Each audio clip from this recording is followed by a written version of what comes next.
इस वक्त यूएस और ईरान के जो ताल्लुकात हैं उसमें कहा जा रहा है कि कुछ बेहतरी की उम्मीद है। उससे पाकिस्तान को क्या कुछ फ़वाइद हासिल हो सकते हैं, और क्या इस दफ़ा यूएस और ईरान की अगर कोई डील होती है तो डू यू थिंक कि इसके कोई दूरस नताइज निकलेंगे, या लॉन्ग टर्म में इसमें कोई चीज़ बेनिफिशियल होगी पाकिस्तान के लिए, ईरान के लिए? देखिए, ईरान के साथ अमेरिका क्यों लड़ रही है? इसलिए उसको फिक्र है कि उनके पास जौहरी हथियार हो जाएगा ना, न्यूक्लियर वेपन्स हो जाएंगे। तो एक दफे अमेरिका ने तो एग्रीमेंट साइन कर लिया था उनके साथ, JCPOA उसका नाम था जी। तो उसको वापस जाके तोड़ा क्यों? इसलिए तो नहीं किया कि उनके पास जौहरी वेपन्स आ रहे थे, इसलिए तो नहीं किया कि उनके पास रिलायबल रिपोर्ट थे कि उन्होंने एग्रीमेंट साइन करके फिर उसकी खिलाफ चल रहे थे। बिल्कुल नहीं। IAEA इंटरनेशनल एनर्जी कमीशन ने उनको कहा था कि ये टिके हुए हैं अपने ओहदे पे। फिर जाके ट्रंप ने अपने पहले टर्म में क्यों किया जो किया? भाई ये सब चीज इनको इजराइल चला रहा है, इजराइल जंग चाहता है, इजराइल मर रहा है जंग के लिए ईरान के साथ कि एक दफे उनको खत्म करेंगे फिर हमारे पास आएंगे। पाकिस्तान आखिरी है, पाकिस्तान।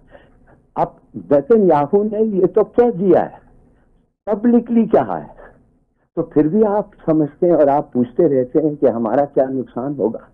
जब तक इजराइल है पाकिस्तान का नुकसान किसी वक्त भी हो सकता है। और अब जब उन्होंने देखा है कि पाकिस्तान में अंदरूनी हालात भी कुछ थोड़े ठीक नहीं है, दिस डीन्यूक्लियराइजेशन ऑफ पाकिस्तान और डिसइंटीग्रेशन ऑफ पाकिस्तान, ये उनका गोल है और रहेगा। और साथ अब इंडिया भी मिल गया है इनके, हिंदुस्तान का भी ये है। ये जो लोग आ रहे हैं आपके साथ लड़ने के लिए, जो आपके हथियार, अफगान हथियार जो अफगानिस्तान बेच रहा है इंडिया को, इनको नहीं इंडिया को बेच रहा है, पैसे ले रहा है इंडिया से। इंडिया उनको प्लानिंग कर रहा है, उनकी ट्रेनिंग होती है। कौन कर रहा है? यार खुदा के लिए थोड़ा सा उठ के झांक जाएं, फिर आपको कुछ शायद समझेंगे कि क्या थ्रेट है आपका। ये कहना कि ये बड़े लड़के हैं, बड़े फतेह करते हैं, किसको फतेह किया है यार? 1 इंच जमीन इनको मिला है किधर से अफगानिस्तान को? जो आते हैं वो थक के चले जाते हैं। क्यों थक के जाते हैं? है क्या उधर लड़ने के लिए?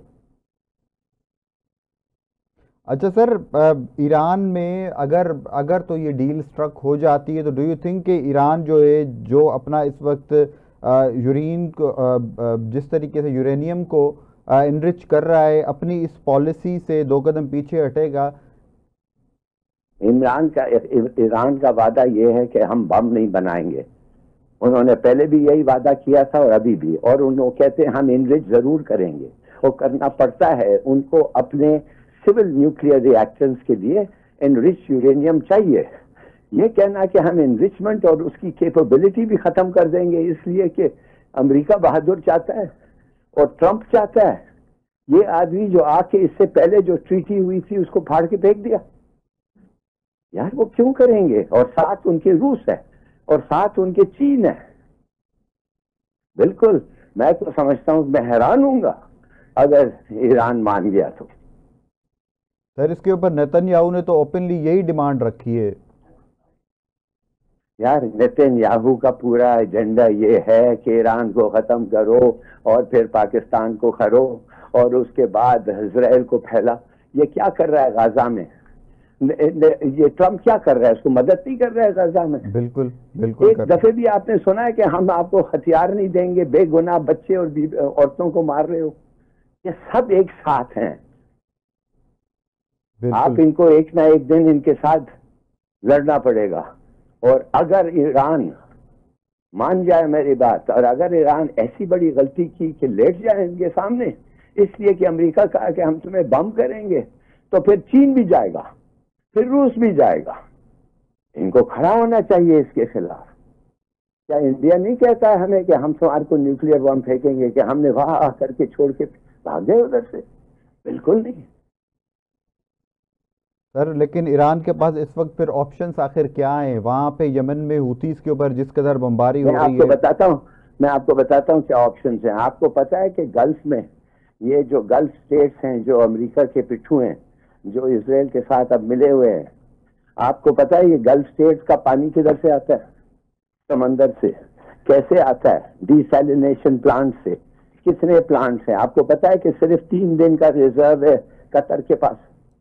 अगर वो आके डीसैलिनेशन, और ये जो डीसैलिनेशन फैक्ट्री है इनको खत्म नहीं कर सकते।